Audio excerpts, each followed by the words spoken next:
City Montessori School Education in this academic session has upped its teaching methodologies, making it more exploratory, involving experiential learning techniques, and executing the knowledge gained to practice so as to make education both a creative and continuous process. Now we need some peels of vegetables. Now we need some dry tea leaves. Now we will fill the jar from soil.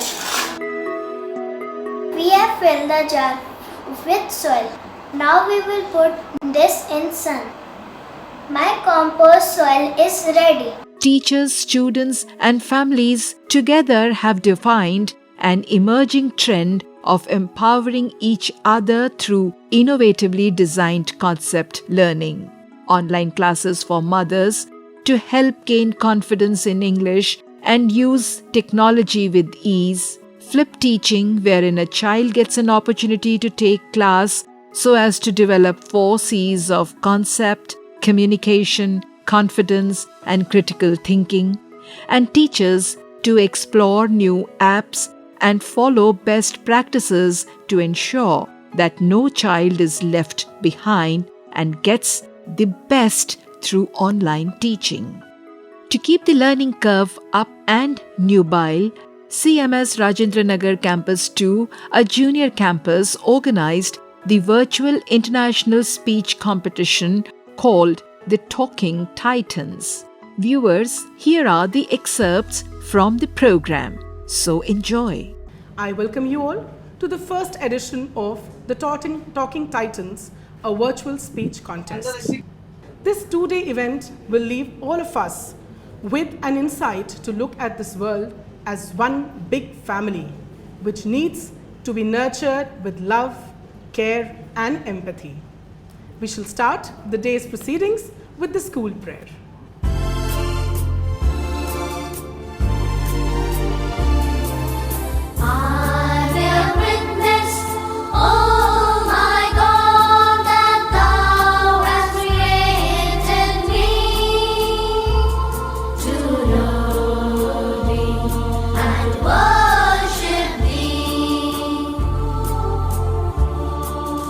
Light symbolizes the absence of darkness, grief, and unhappiness.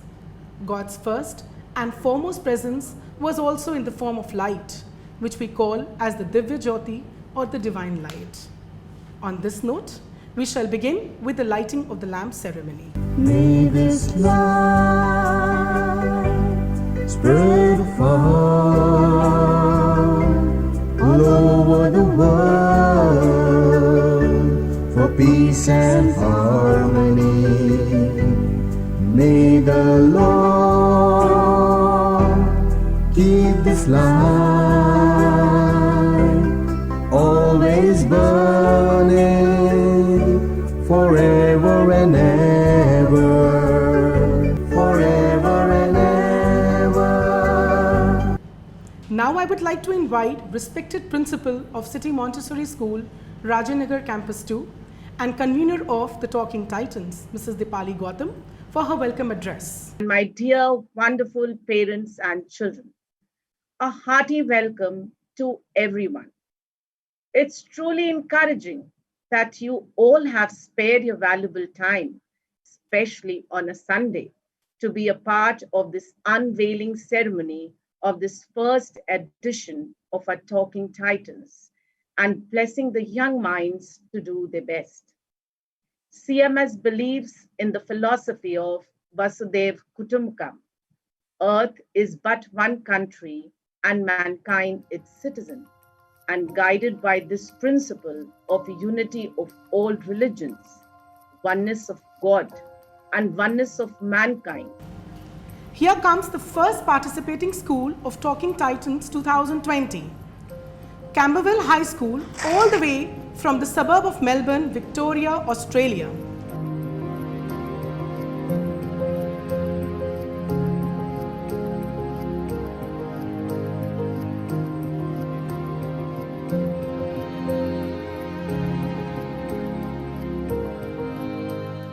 and I welcome all the international teams, national teams, and Mr. Roshan Gandhi Faruhi, and I welcome each one of you who are participating, and so much of participation from international schools. It is amazing that this branch is a junior branch, only up to class 8, but this branch is there to organize an international speech competition in which the children from various parts of the world and eminent schools of abroad in India are participating. So I congratulate uh, Deepali ma'am and all the teachers who are assisting us to organize, to think of organizing such an international event. Every religion teaches us that all hearts are motivated by one God and all faiths glorify Him alone. The next presentation coming up is the All Religion Prayer and Prayer Dance to illustrate the essence of different faiths and how their basic teachings never let the flames of unity extinguish.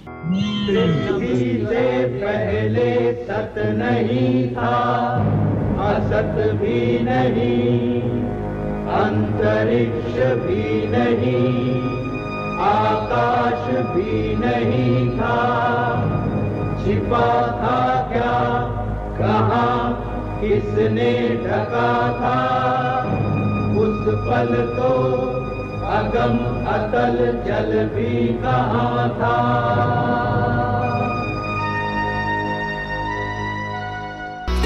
इस धरा के लिए इस गगन के लिए आओ सजदा करें हम अमन के लिए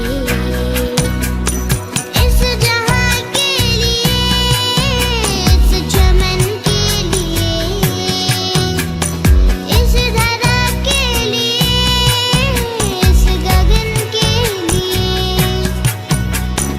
आओ सजदा करें हम अमन के लिए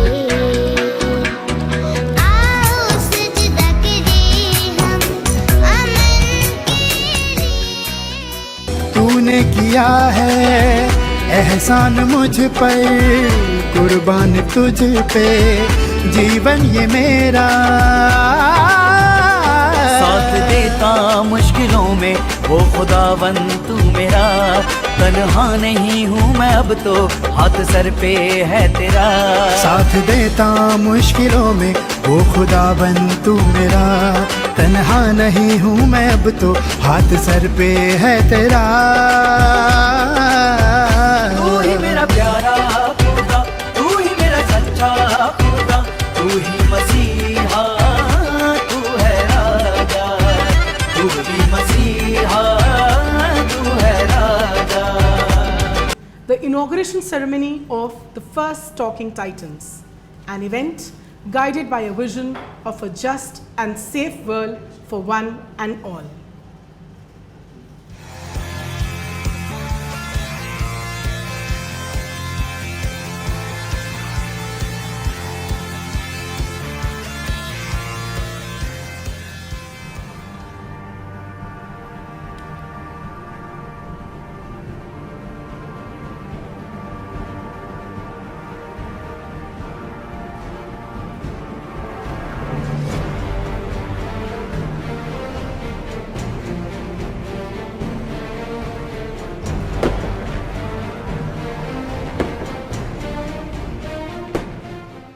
Which could be possible because of each one of you present here.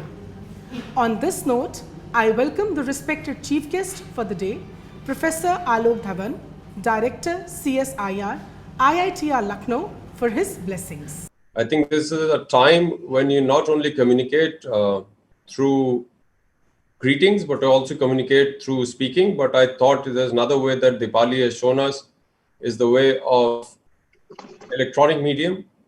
The way she has created these videos was phenomenal. I think they were very creative, and I must compliment the entire team of CMS Rajendra Nagar for creating this kind of a prayer meeting as well as the inaugural ceremony. I think these Talking Titans is a very creative thought process in which you're not only bringing the future leaders together, but you're also bringing in the future thought leaders. You're bringing in people who have a say in the society, in the community, along with people who are there, who are currently elders in the society, in the community, and how they think.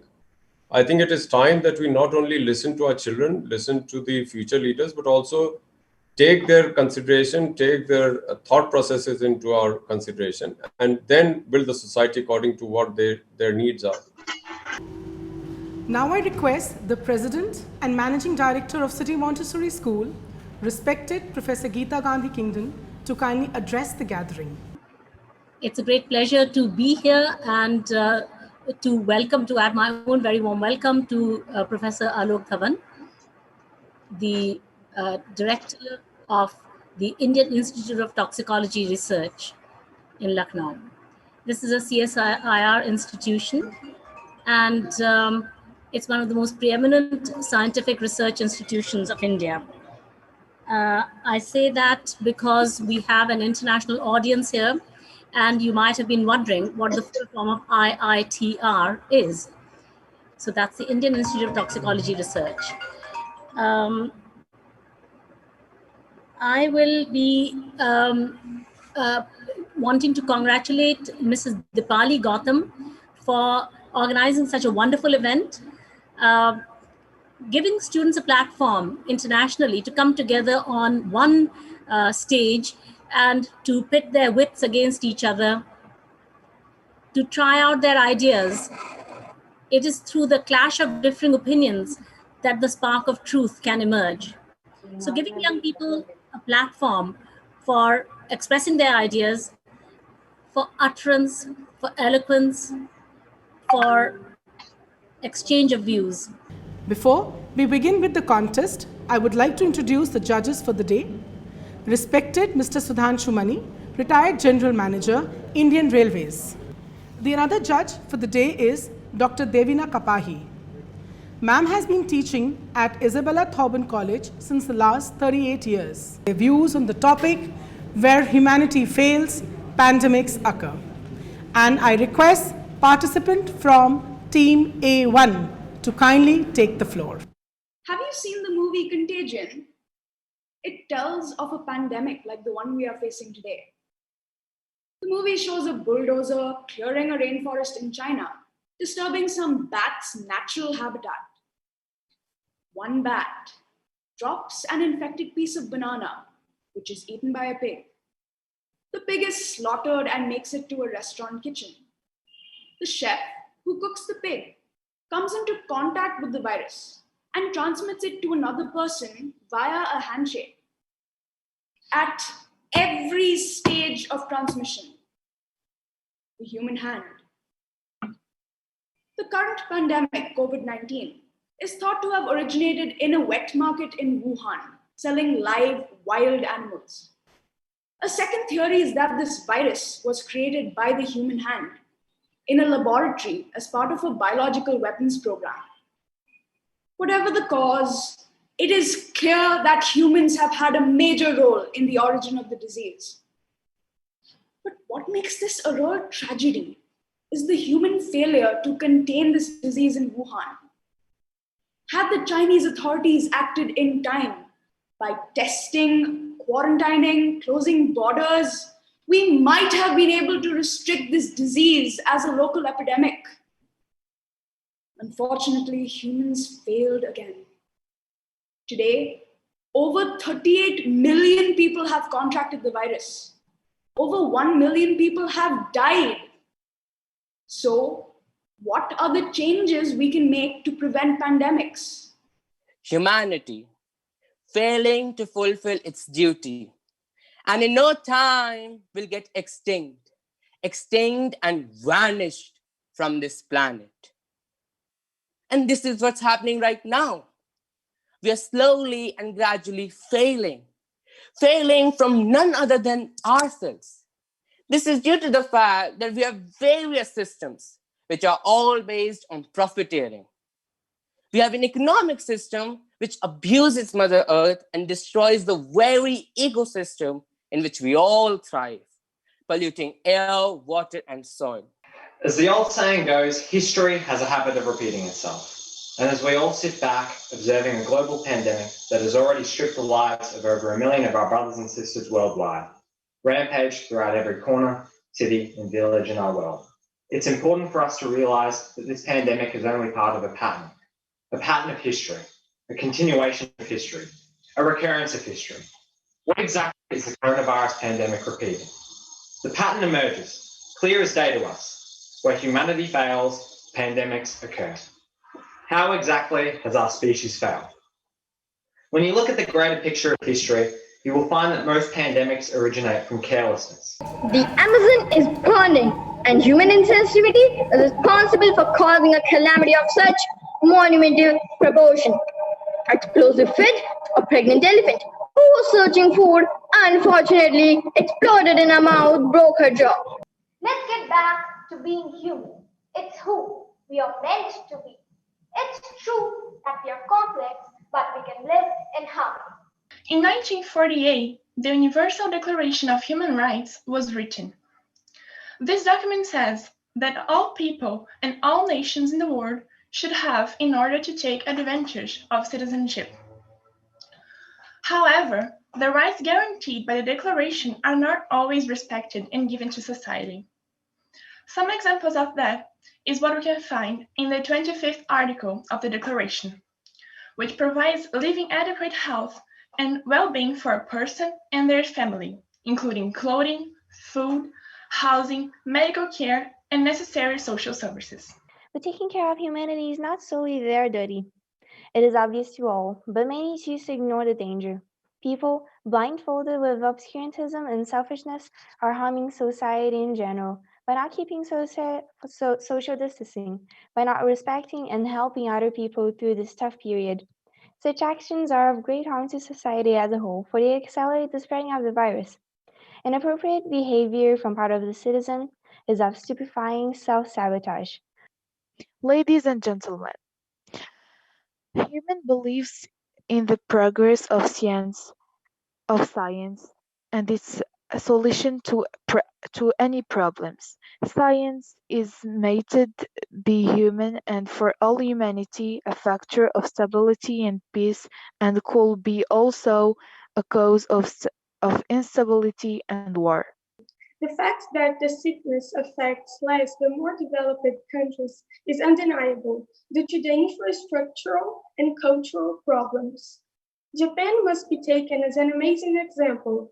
Because of the social sense they have in their culture, they were able to stop this disease without the vaccine, because people were able to obey the rules and stay home and stop this disease.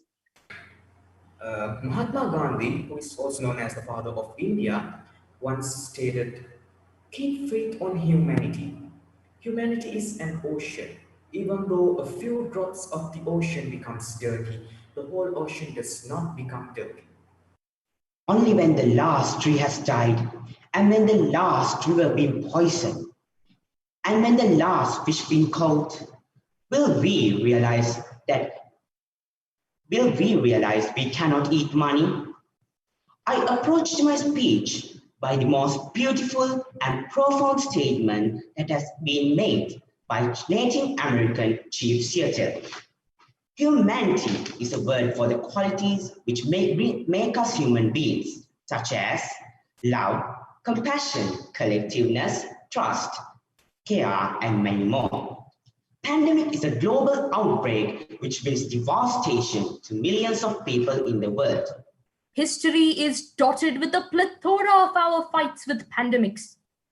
All of them have one thing in common: caused by another species, worsened by the failure of our own.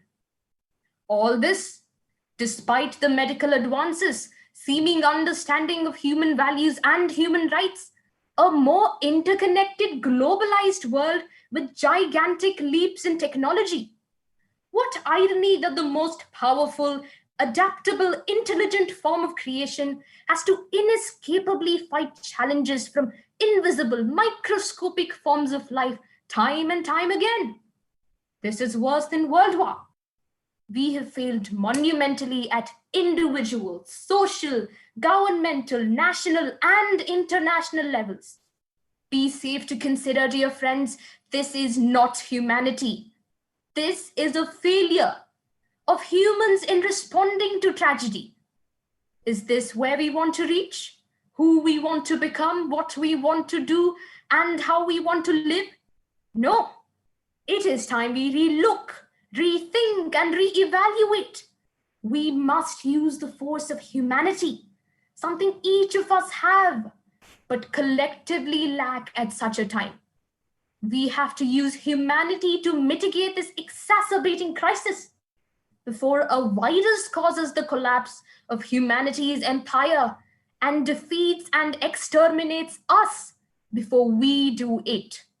We, the humans, are solely responsible for the COVID-19 pandemic, and it is us who have time and again catalyzed the downfall of our Mother Earth, the one that nurtured us through all the phases of our lives. Humanity is not a race. It's not a people or a person. It's something you ask yourself. Humanity is a question. Will you give? Will you share? Will you play the game fair? Will you sacrifice? Will you go beyond the above? Most importantly, will you put all your trust in love? Greetings, everyone. Hope you all are safe. The poem that I just recited was written by Naomi Paul. So today, our theme is when humanity fails, pandemic occurs, right? When do you think the humanity ended? Is it when people were killing girl child? Or when you found out that out of 33,000 rape cases every single year, 93.9% was done by someone known to the victims? Or when a pregnant elephant in Kerala was fed firecracker stuffed pineapple? We should observe what humanity is. We should know what the people actually feels about us. We should know what they should feel about us. That actually humanity is. Barack Obama, the ex-president of United States of America, said some brilliant words that the person who lives for others is a real human being than a person who lives for themselves. The person who lives for others is a real cultural human being, the person who lives for themselves, than a person who lives for themselves. The real definition of humanity only existed from Satyayug to Dwapara Yuga. In today's Yuga or today's generation, this Kali Yuga, except humans, each and everything follow humanity. Doesn't this proposition seem to be the most harrowing truth that we have been unfortunately experiencing currently? Well, the definition of humanity is the entire human race or the characteristics that belong uniquely to human beings, such as kindness, mercy, and sympathy. But do we still have these? Do we still stand true to these virtues? No. For deep and rapid global cooperation, a sense of mutual responsibility, and community mobilization to address the crisis. This is a wake-up clarion call for humanity indeed. Every time that humans have become slaves of their own greed and invaded the world of other living beings, they have returned with a deadly virus. Do you know why most problems we face are caused? The simple reason is we, the humans. We are the cause of our own difficulties. We are also the reason why the pandemic COVID-19 has occurred. This may sound a bit absurd, but this is the harsh reality and cruel future we are heading towards. It takes ages of hard work and a huge amount of investment to pave the path of growth and development. But carelessness and insensitivity of human turns all of this into ashes. Now, a question arises to focus on the need to identify and to have a control on the emerging outbreaks, which might lead to pandemics, and to expand and sustain investment to build preparedness and health. We, human beings, are so cruel to everyone that it has now provoked the Mother Earth to expel its fury on us. Not just now, it has been observed time and again that if humanity fails, pandemics occur. Our history keeps telling us about the past. Perhaps those who don't learn from history are condemned to repeat it. Moreover, the increase in the amount of hatred, cruelty, and meanness among the humans has been the reason for the occurrence of pandemics. This pandemic has shaken us to our very core, but it has also compelled us to take a step back and look at the damage and destruction that humankind has caused. This pandemic has given us all an opportunity to restart and reimagine a better and more sustainable lifestyle. Being human is given, but being humane is a choice. Indeed, widespread calamities like pandemics and quakes are a sum total of wrong choices that have eroded the self-preservation of humanity and made us vulnerable to the onslaught of disease and disaster. There has been an explosion of conversation on the return of animals to places otherwise colonized or populated by humans. These range from fishes in the canals of Venice to dolphins on the shores of Mumbai to inhibit elephants in China to goats in Welsh towns. There has also been profusions of writing on the bluer skies and the sightings of Himalayas from town far away. What one might ask, isn't the healing of nature a fact occasioned by lockdowns across the world where regular human activity comes to a screeching halt? That the earth is for all species, and when we step back and make streets car free, air pollution is reduced. Elephants can come to the suburbs of Dehradun and bathe in the Ganga at Harkipodi in Haridwar. Science is informing us that as we invade forest ecosystems, destroy homes of species, and manipulate plants and animals for our profit, we create conditions for new diseases. When animals are crammed in factory farms for profit maximization, new diseases like bird flu and swine flu spread. Human greed, with no respect of the rights of other species or even for our fellow human beings, is at the root of this. The world is a dangerous place, not because of those who do evil, but because of those who look on and do nothing. This statement really provoked my thoughts as I sat pondering over my topic for today's speech. The role of humanity is not just to control the pandemic from recurring, but also to control its side effects on socio-economic manifestos. Our next presentation is a World Unity Prayer. The school, which has been accorded NGO status by the United Nations Department of Public Information, appeals to the UNO to accelerate the formation of a universal governing body for finding solutions to problems of global concern. City Montessori School conforms to the idea of holding a world parliament, thereby bringing together all the leaders of the world under one roof with one motive and one reason. We all are aware of the threats and challenges of the current millennium. Thereby we request all the nations to come as one, because together we can care, love, teach and innovate. Thank you.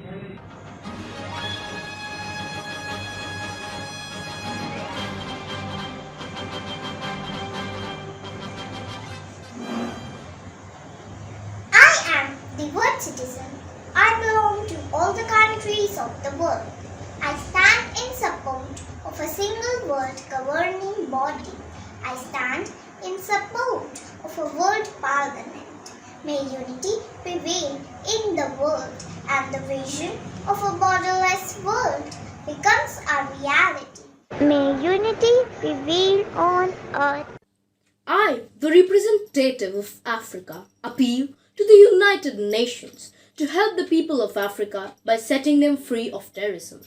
Terrorism has increasingly become a new tactic of warfare and a key security threat in Africa. Terrorism is in itself an evolving global issue and is among the most contributing and demanding security challenges for the international community. A core part of the CMS ethos is bringing people together on platforms from around the world in order that people can develop an international global mindset and that students can have that international perspective from a young age. So we're so happy that this has been able to continue in the online sphere. Debating and public speaking are some of the most important skills that any student can develop. And indeed, in the modern world and in the changing world as a result of this pandemic, those kinds of soft skills are perhaps more important than ever before. And so I really commend all of the participants for working so hard to develop and cultivate those skills and then bring them forward in this forum in a context of healthy competition and participation. Judges for the day, respected Mrs. Nishi Khosla and respected Mrs. Seema Prabhakar. If we accept peace as our duty, we will get it as our right. There are terrorist attacks. As a child, I always thought that peace is when you keep finger on your lips and remain silent. But as I grew up, I realized that peace is duty bound. And if I wish to exercise my rights, I have to be responsible for my duties. Many of us think that peace is an indomitable idealism. Many of us, including me. I believe and support the idea of the continuous progressive with hunger of courage, but not in the plenitude of it. As the philosopher Rousseau said, the man is naturally good, and anything that is not natural has corrupted us from this natural state. I believe in the plenitude of the individual peace that have several ways to express it, such as with the religion. When we talk about peace, the first word that comes to my mind is citizenship. What is it? Sociologists define it as rights and duties that a person has in the country of his residence. When we state that peace is a right and duty, by conclusion, we determine that peace is the exercise of citizenship. In this day right now, we are lacking something that makes up the idea of peace. In the last couple of years, the whole concept of peace has changed just because the concept of tolerance has also changed. I humbly stand before you today to defend what, for me, is a truth about our world and our society. A truth that states, peace is not simply a right for the individual, but it is also a responsibility for the whole. Because the path to a world that lives without the torment of conflict and violence can only be achieved through the search for inner peace. We all know that tranquility is a blessing, which the whole world aches for and dreams of. Yet, how come we don't hear anyone discussing the responsibilities that come along with it? Well, I believe that if we want change, we first have to begin with ourselves. I personally, as a Sri Lankan, has experienced the brutality of war that was prevailing for 30 years in my homeland, which took many lives that were close to our hearts. So, dear ladies and gentlemen, we all know that we are glad when there's no war in our locality. The warmongers yell, help, from a society branded with freedom and humanity. Many calls it as a right or foe, and the others refer it as a duty. And it is both a right and a duty. Psychological, national, and international peace has become one of the major factors for humanity to last and for humankind to stay sane and safe. As human beings, we desire to be secure, and yet we have somehow deemed it in our nature to live in fear of each other, and therefore we try to justify our all through to resolve the conflict through violent means. Peace is both a right and duty only when the global community acknowledges it as a prerequisite to leading a dignified life, and even history says it. A duty to myself, a duty to my people, and a duty to my nation. A duty to be good and kind, a duty to be ethical, a duty to make sure that my peace doesn't take away someone else's peace.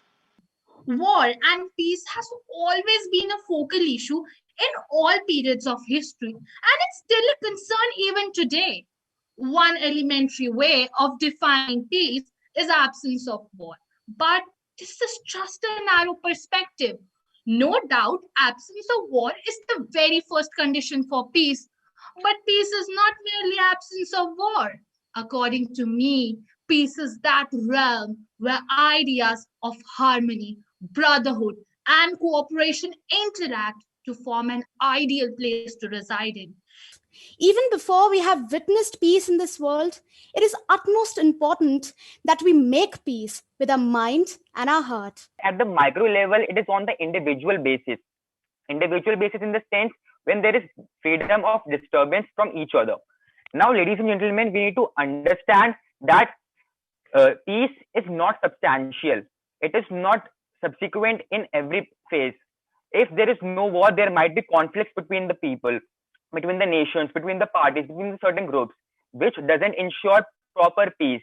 And peace is like Schrodinger's cat. It exists and doesn't exist at the same instant. Peace is synonymous to poetry.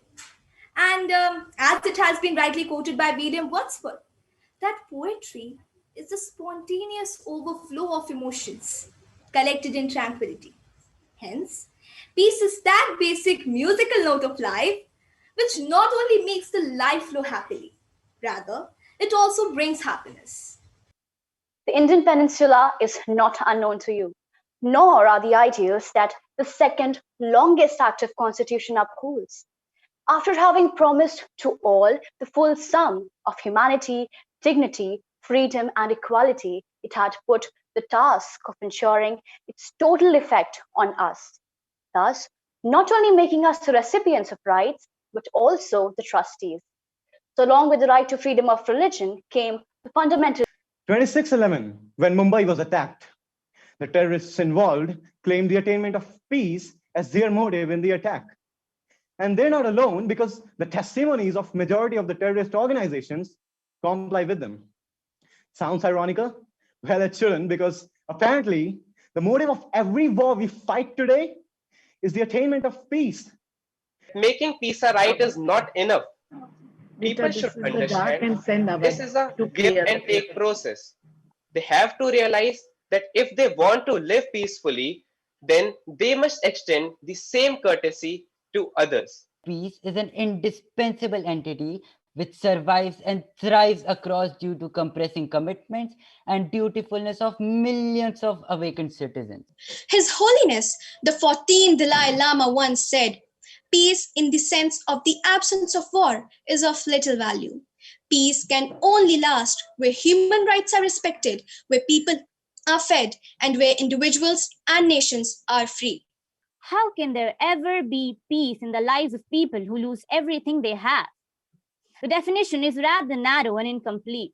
In my opinion, peace is not about freedom from distraction, but it's a state of mind and is more connected to spiritual calmness.